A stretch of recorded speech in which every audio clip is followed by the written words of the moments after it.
10 years in his shadow. I'd been with Blake for 10 years. But the day he decided to go legitimate, his crew called someone else Mrs. Those hands that had seen blood and violence gently tied another girl's sneakers. Sophie, she's different from you. You can live without a title and roll with me in the dirt. She can't. That day, I didn't look back. Blake had no idea my family had been grooming the perfect man for me all along, just waiting for me to give him a chance. Chapter 1. The day Blake decided to leave the life behind. He made love to me like the world was ending. I stared at my torn lingerie scattered across the floor. For a moment, I couldn't find words.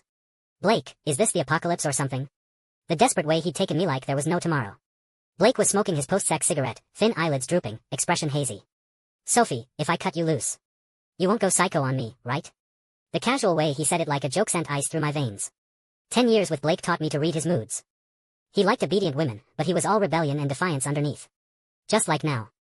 I took the half-finished cigarette from his fingers, swallowing my churning emotions, lazily raising an eyebrow. Blake, you think I'm still 18? If I were still that 18-year-old in canvas sneakers, I would have demanded answers when Blake tried to dump me. Would have made it everyone's problem. But I'm 28 now. I choked on the words, couldn't finish the sentence. Blake ruffled my hair, stubbing out the cigarette before it burned his fingers. Sophie, let's end it here. Stop smoking. Don't treat your body like garbage. We're not kids anymore. Can't keep living like this. In that moment, I completely froze. Breaking up at 28, Weaver cries first loses everything. Smeared makeup makes you look pathetic. I forced lightness into my voice, reaching for my jacket to leave. Blake's long arm hooked around me, pulling me back into his embrace. Dark clouds rolled outside like spilled ink. Rain was coming. Blake's kiss landed on my spine as he expertly adjusted my dress straps. He bit my earlobe the way he always did. Whispered, did you hear that? I didn't answer. He didn't seem to care. His tone held the absolute control of someone in power over someone powerless. It's going to rain. Wait a bit before you go, 10 years can grind all conflicts down to surface calm. Blake seemed to forget that my temper wasn't just an act. When I'm done clean. I straightened my spine, pushing away his sculptor-perfect face. I laughed softly. How long can this rain last? And with someone else in his heart, how long could he keep me? Anyway. For a split second, Blake's jaw twitched. But he recovered quickly. When he introduced the girl, he kept it simple. Sophie, you're a smart woman. Her name's Lily. She's different from you. You can live without titles and run wild with me. She can't. She's too pure. I swallowed hard. Looking down at the mess we'd made, suddenly couldn't speak. What did he mean I could live without titles and run wild with him? Black stockings, high heels, slip dresses. Blake had dressed me to his taste for years. Now that I was used to seductive glamour, did he find me vulgar? I wanted to confront Blake in that moment. But he pressed a finger to his lips, signaling me to be quiet. It was Lily calling. Blake, didn't you say you'd come pick me up? I'm alone, and I'm scared. Chapter 2. Blake left me there. In the parking garage, my phone buzzed with a text. Clean out your stuff while I'm gone. I'm changing the locks in 2 weeks. I didn't reply. Silently cleared 5 years of my life from that house. Later. My phone lit up again. Blake had probably found his frightened little Lily by then. Being decent about ending a 10-year relationship. Call me if you need anything. We can still be friends, just can't give you the title. 10 years of loving Blake. Reduced to friends. That downpour lasted 2 whole days. The city soaked in rain, damp to the bone. I couldn't sleep, kept getting up in the middle of the night to flick my lighter. When I met Blake, he was just a broke punk who couldn't pay rent, living in a basement apartment. In the humid air, only that small flame from the lighter. Click. Click. Igniting and dying. Buzzcut Blake staring at me in my school uniform. Think it through, Sophie. I'm not going anywhere in life. Can't give you the future you want. I was so innocent then. Kicked off my rain-soaked canvas shoes, tucked my frozen feet into his embrace. Through his thin tank top, Blake's body heat was like a torch, gradually setting me on fire. Just one small lighter flame, but I stubbornly nodded. Blake, I don't want some future. I just want you. I weathered the storm with Blake. In nights filled with bandages and antiseptic smell, we made love like we were dying. Blake said when he finally left the life, the first thing he'd do was marry me. Now he was leaving the life. And the first thing he did was cut me loose. I'm 28's right, not a kid anymore. Can't keep living recklessly. My family had already set up the perfect man. For me, waiting for my word. Chapter 3. Before leaving the city, I went to Blake's club one last time. No makeup, just jeans and sneakers. When I walked in, most people didn't recognize me. When I took off my hat, the guys who used to call me Mrs. went dead silent. They all knew about Blake's wandering eye. The one still loyal to me tried to stir things up. Sophie, we still think you and Blake are perfect together. Some little girl, what's that about? Makes him look weak. You should go sweet-talk the boss, he always listened to. I laughed bitterly. 10 years with Blake. I looked innocent but could be sultry with the right makeup. Plenty of men watched me from the shadows, but Blake protected me. Anyone who touched a hair on my head got shipped to Alaska to load cargo. If I shed one tear, Blake would drop everything to comfort me. That was my privilege. Mine alone. But this time, they couldn't finish their sentence. A coffee cup went flying, shattering against someone's face. Blake's expression was deadly. Anyone would think this was Sophie's place. When I'm gone, this is how you watch my business. The room went dead silent. That was Blake's power. Except now he was using it against me. I started to explain, but the girl behind him peeked out, innocently saying, "Blake, is this Sophie you told me about? We're dressed so similarly." Blake looked at what I was wearing, jeans and sneakers, exactly like Lily's outfit. He looked at me suspiciously. "Sophie, did you investigate Lily?" Looking closer. Lily was about 5 points similar to 18-year-old me. Especially in jeans and sneakers, almost identical. I saw through the girl's little game but wouldn't dignify it with a response. Rather than me investigating Lily, shouldn't someone ask if someone had investigated Blake's type? After 10 years, Blake couldn't even trust me on this. I pressed my lips together stubbornly. Blake scoffed mockingly. "Dressing the same won't make you 18 again. Sophie, what are you trying to prove?" I blinked, not believing what Blake had just said. "How about this?" Blake licked his lips, ruthlessly. 10 years. Name your price. I froze. I'd been with Blake for 10 years. Took bullets for him, took knives for him. But nothing hurt more than this moment. My nails dug into my palms, voice shaking. "Blake, what did you say?" I said, "I wasted 10 years of your youth. Name your price." Blake shoved his hands in his pockets. Even with emotions churning in his eyes, he gritted his teeth and finished. Hearing that, I could barely stand. Lily tugged at Blake's sleeve, softly trying to mediate. "Blake, don't be so mean. Sophie didn't do anything wrong." Blake looked down, gently brushing her nose. "Shoo, be good." He pulled her behind him. "I won't let anyone hurt you." Blake used to protect me the same way. I couldn't watch anymore, nausea churning in my stomach. Looking down, I saw the silver bracelet on my wrist. When he first put it on me, it was tight. But the more I loved Blake, the looser it became. Chapter 4. I remembered our second year together. A flu pandemic hit the city, 3% mortality rate. My weak immune system couldn't fight it. They put me in isolation. Eyes burning with fever, I saw Blake's face swimming before me. Thought I was dreaming. Grabbed his hand, voice hoarse. "Blake, I missed you so much. Am I never going to see you again?" I was only lucid for minutes at a time. Blake had never cried in front of me before. That day he sobbed like a broken man. This street punk somehow found a way to volunteer at the hospital. Worked every ward until he found my name on the isolation list. I called Blake an idiot for risking his life caring for a critical patient like me. But Blake wouldn't listen. He slipped the silver bracelet on my wrist. "Sophie, happy birthday."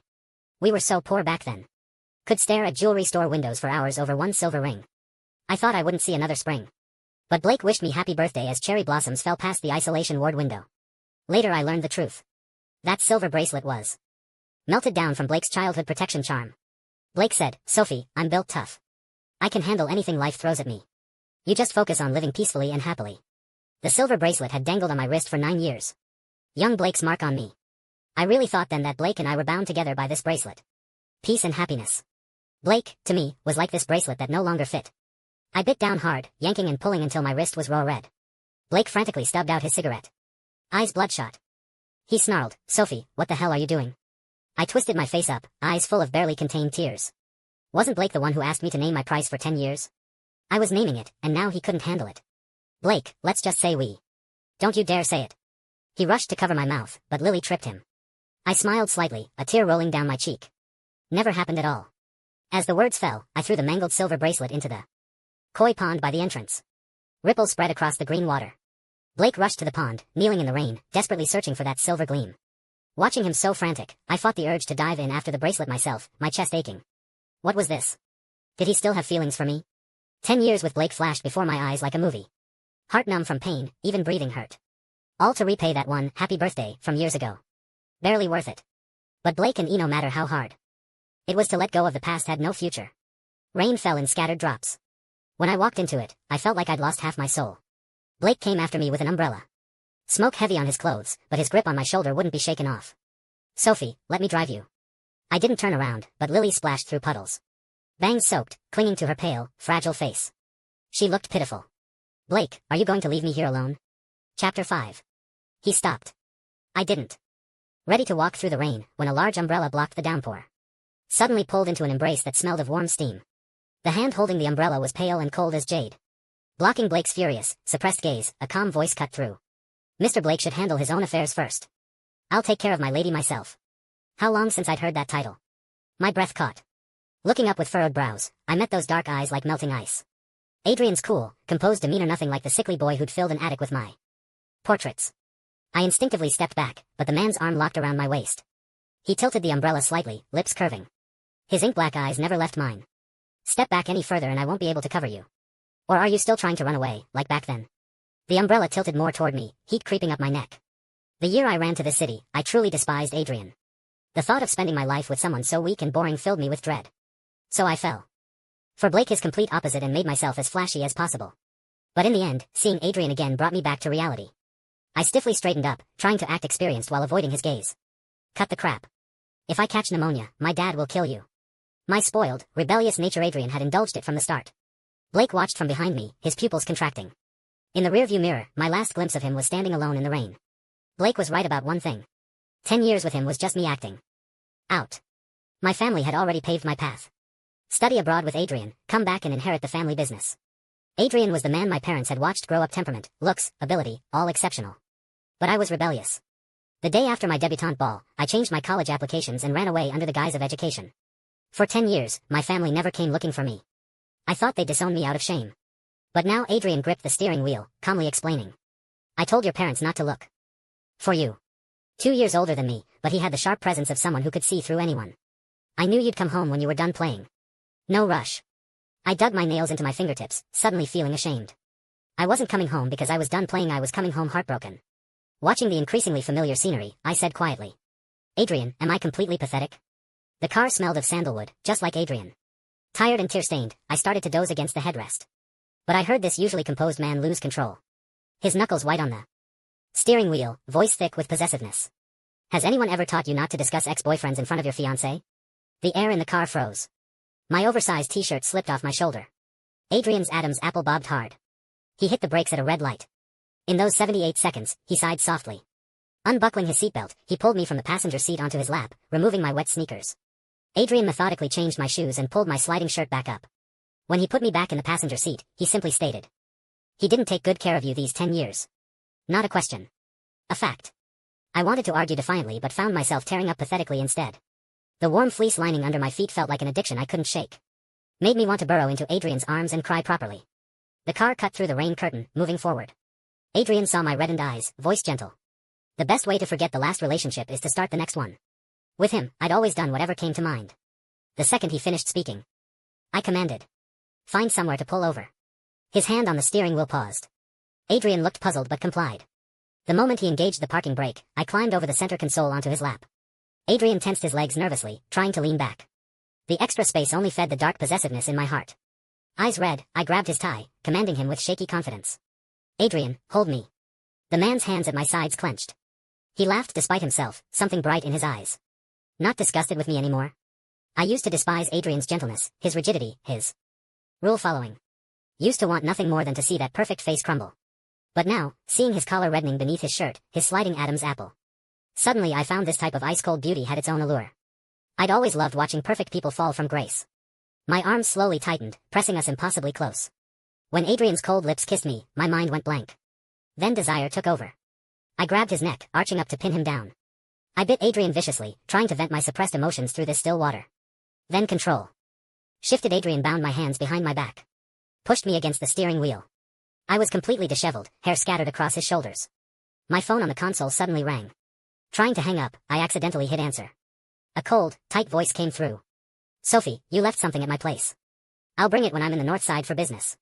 I gasped softly, but the sound of our lips meeting was clearly transmitted. Pressing against Adrian's forehead, I wanted him to hang up, but heard something crash on the other end. Blake roared, Sophie, say something. My hands were still bound behind me, forced to arch my body. Adrian's finger pressed against my lips, rubbing roughly. Adrian smiled, a low chuckle. Miss Sophie is quite busy. I'm afraid she doesn't have time for Mr. Blake's calls. Even now, with his lip bleeding from my bite, he remained composed. Blake was ready to smash his phone. Touch Sophie and I'll throw you in the ocean. Adrian remained unruffled. Mr. Blake, you're welcome to try. He hung up, staring at my slightly unfocused eyes, voice low. You won't disappoint me, will you? He spoke like I was some heartless woman who'd kick him to the curb. Looking at his red and thin lips, my brain short-circuited. With me here, what's to fear? When I pulled Adrian close to kiss him again, a recording played from the car speakers. Adrian smirked, leaning in to kiss the corner of my mouth. Thank you, Sophie. I wanted to kiss this soft-spoken Adrian to death. Chapter 6. That day, emotions running high, I could barely look Adrian in the eye after what we'd done. Adrian remained the same golden and refined, forever gentle and aloof in others' eyes. Only when bringing my nighttime milk would he push my door open, casually asking, "Do you need to vent tonight, miss?" God knows how tempting he looked in that V-neck silk pajama set, lips still marked from my bite. But I, Sophie Chen, was not so easily swayed. I drained the hot milk in one gulp and firmly shut Adrian out. Tonight he came knocking as usual. I lazily raised an eyebrow, ready to preemptively say no. But Adrian tilted his head, indicating the two people sitting on the living room couch. Blake had come but not alone. He'd brought Lily too. My heart felt crushed by invisible hands, something thunderous echoing inside. Pathetically, facing this situation, my first instinct was still to run. I slammed the door shut, voice cold. "Make them leave." Adrian nodded quietly, but his fingers on the doorframe didn't budge an inch. Mr. Blake is here on business." That meant I had to go downstairs. When Adrian decided something, no one could change his mind. Somehow I felt rebellious, but still followed him downstairs with a cold face. Blake spotted me first. Seeing me stay close to Adrian, his expression darkened. He held up a piece of black lace lingerie, cutting straight to the point. "Sophie, leaving this kind of thing at my place after breaking up, bad look. Blake used to pack my clothes when he traveled. Said he couldn't sleep without something of mine." I remembered this piece, clearly thought he'd thrown it away when I couldn't find it packing. Never expected it might have stayed in his luggage all along. Thinking of him gripping my clothes with red eyes, I suddenly felt sick. If he'd already decided to dump me, why keep my things? Swallowing the sting in my nose, I said coldly, "Blake, was it worth coming all this way for some underwear?" Blake laughed lightly, seeing me clench my fists in anger. Casually pulling Lily close. "Sophie, don't misunderstand. Lily and I are getting married, better to cut all ties." He flaunted how quickly things were moving with Lily. Then his sharp eyes turned to Adrian. Pointedly. "After being with me, settling for this bland substitute. Sophie, can't blame you for still thinking about me." He held up my lingerie, reminding me of our intimate past. But honestly, if we're comparing, wasn't Blake the jealous one, clinging to the past, deliberately coming here? I crossed my arms, brushing my toe against Adrian's calf. My vindictive nature suddenly surged. Adrian had broad shoulders, a narrow waist, long legs. Right now his eyes held a beautifully sick intensity. How was he inferior to Blake? Looking back, my taste was terrible. I'd eat anything. Men should be clean to be worth a woman's time. I traced my finger along Adrian's prominent arm veins, smiling at Lily. "Lily, I have more experience than you. Since you're getting married, maybe get him tested. The ones who mess around outside aren't like the ones raised at home dirty." Blake's face went iron gray, but I smiled and continued. "Sophie, you." Blake's fist clenched tight, ready to shatter his glass. But Adrian stepped forward, blocking me. "Mr. Blake, Miss Sophie looks tired. If you're here for business, we welcome it. If not, please leave." He was always good at polite dismissals. Adrian was slimmer than Blake but taller. I had to crane my neck to reach his shoulder. I tugged his sleeve, saying softly, "But you haven't brought my milk yet." Adrian turned slightly so Blake could see me being handsy behind him. Blake yanked Lily into his arms, smile not reaching his eyes. "How about we stay the night and discuss business tomorrow?" Whatever. We had no future anyway. Chapter 7. After my shower, I discovered Blake and Lily had chosen the room next to mine. The old family mansion had poor soundproofing. Just standing outside the bathroom, I could hear passionate kissing next door. "Blake, why haven't you thrown those clothes away? Isn't it disgusting?" Blake pressed Lily's head down, eyes hooded.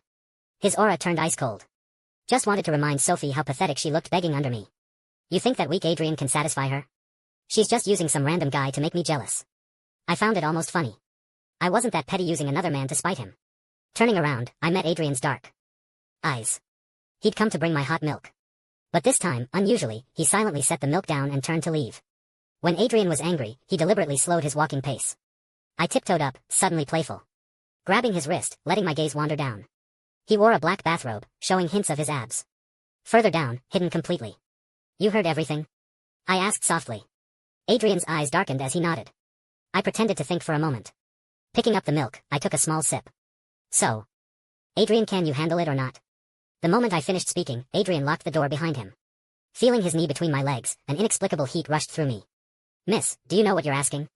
Adrian's breath closed in, damp hair across his forehead, making that pale face look like a sinister ghost but incredibly alluring. I stammered and blushed but stubbornly persisted. "That time I walked in on you, clearly you were." Adrian covered my mouth before I could finish. Adrian never set limits for me. Never locked doors, always available, even knew my underwear size. So the first time I found Adrian standing in the bathroom for an hour. Impatient, I called his name. Just that one call, and I heard Adrian's soft gasp.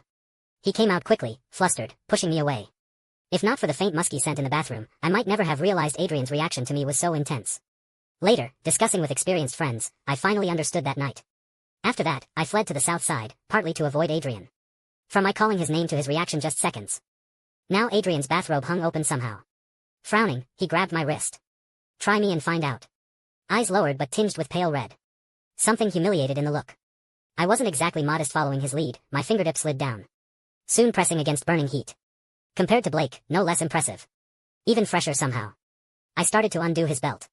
But Adrian, looking thoroughly ravaged, caught my hand. Is this to spite him?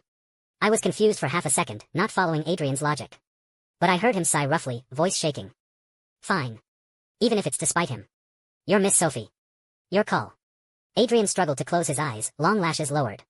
But I never made the next move. He didn't know how much he looked like I was forcing myself on him. I reached past him for the warm milk, draining it in one gulp. When I opened my eyes, Adrian's gaze held disappointment. I caught on, patting the left side of my bed. Adrian, I'm not using you as a tool. Come here. Sleep with me. Hearing what I'd said, Adrian moved like a robot. Lying down, the bed dipped slightly beside me. I found a comfortable position, burrowing into his embrace. Pulling his arm around my waist, I said softly. You're my fiancé anyway. Trial run before marriage. No disappearing in the middle of the night. The man I held still moved like a robot. But his chin rested on my head, gently nodding. Chapter 8. Next day, Blake caught Adrian leaving my room. Frowning, face dark. Despite the love bite on his own neck, he questioned me. Sophie, what exactly is your relationship with him? The question sparked my anger. What right did he have to interrogate me? I didn't notice Adrian pause in the hallway. He wanted to hear my answer. It's none of your business. Adrian and I could be fiancés, family, friends. Just not a relationship Blake could question. My stomach was growling. I wanted to go downstairs and ask Adrian for some milk. But as I turned, Blake grabbed my wrist. He leaned down, voice suddenly gentle. Sophie, help me with this tie. I looked up, surprised. At Lily cowering by the door. Can't she do it? Her hands are clumsy.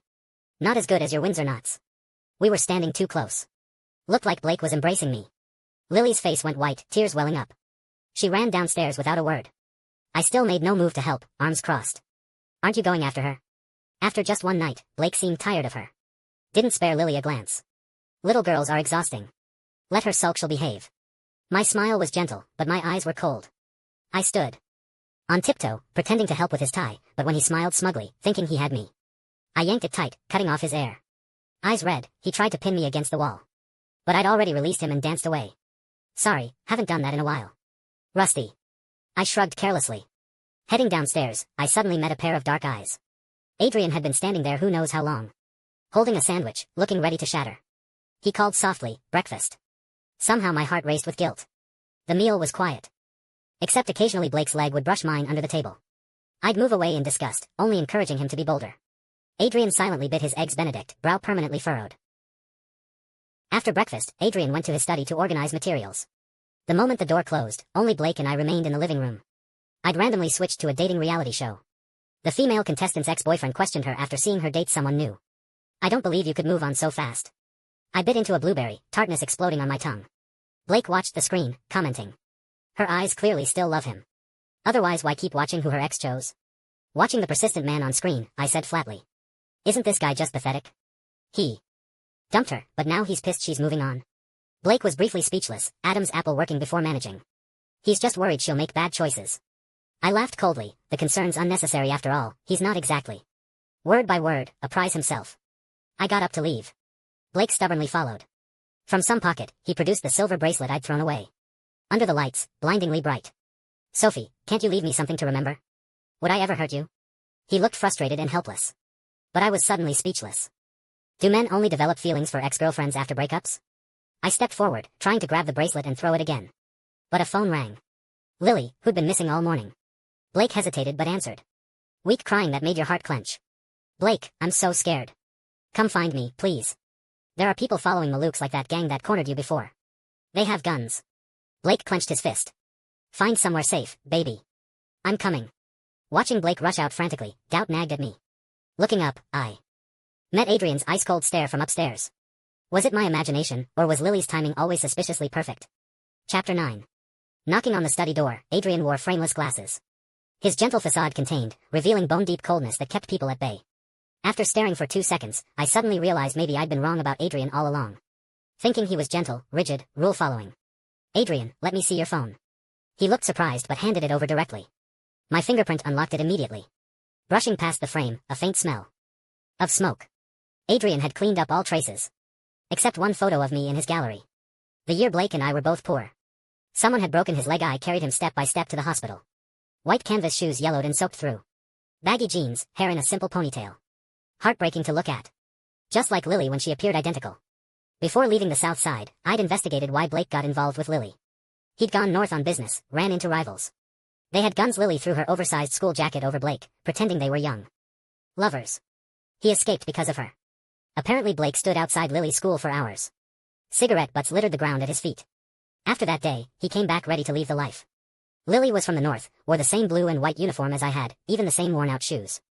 The moment I saw that photo, I knew. Blake's affair was someone's carefully orchestrated performance. Adrian gently pushed his glasses up.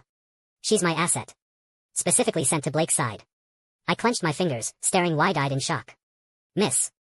Do you hate me again? Clearly asking a question. But it sounded like self-loathing. The first time I'd entered Adrian's attic, I found it full of my portraits from every angle. His smile was faint even then. Still holding a pencil despite his fever, sketching my outline. He'd said, Miss, no one here makes a better model than you. Adrian's desire for me had shown early. The last person I saw before leaving the north side was him too. He'd clearly chased me to the bus station, but when I said, Adrian, I hate you, he stopped. Like there was an invisible prison keeping him in place, he told me. Miss, you can hate me.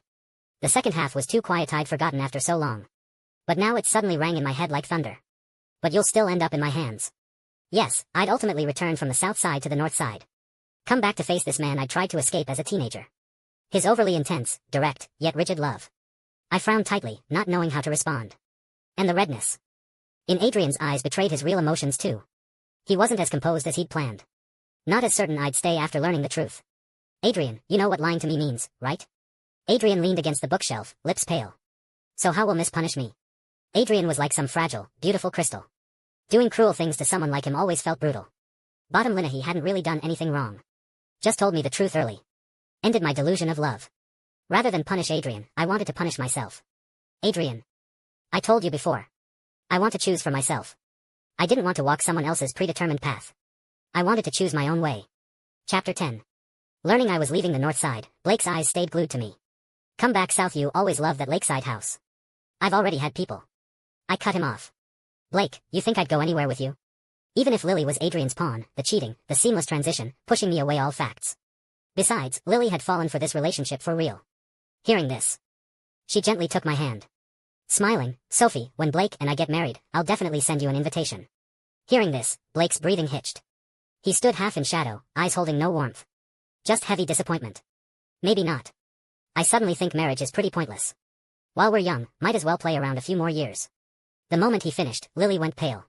She could probably imagine what life beside someone like Blake would be, dancing on knife edges daily. Maybe someday she'd become the second me. However deep the feelings, they'd be completely settled. I'd figured it out too. Even without this Lily, there would have been another. Sooner or later Blake wasn't the settling type. He'd never walk into marriage's walls and guard the gates obediently. He was never my match. While Lily and Blake fought, I'd already packed. This trip, I wasn't telling anyone where I was going.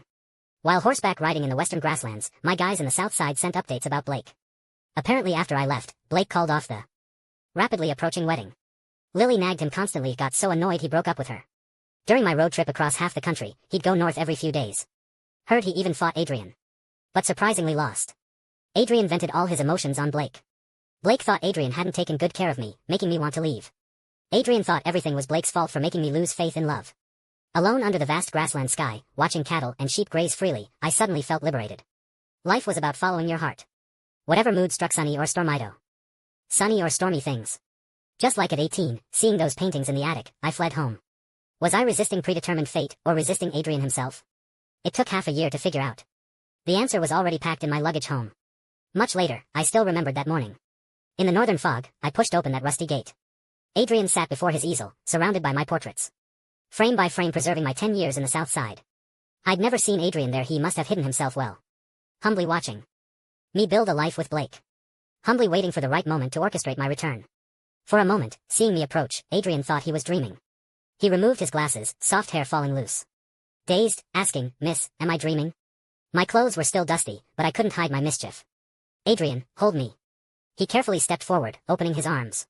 But didn't dare embrace me, just stood there. Eyes visibly red, Adam's apple working. If I hold you, I can't let you hate me anymore. I couldn't help but smile, lips curving. Adrian. I hate that you lied to me. But I was still moved, still missed you. Still traveled thousands of miles to see you. Isn't that a kind of love too?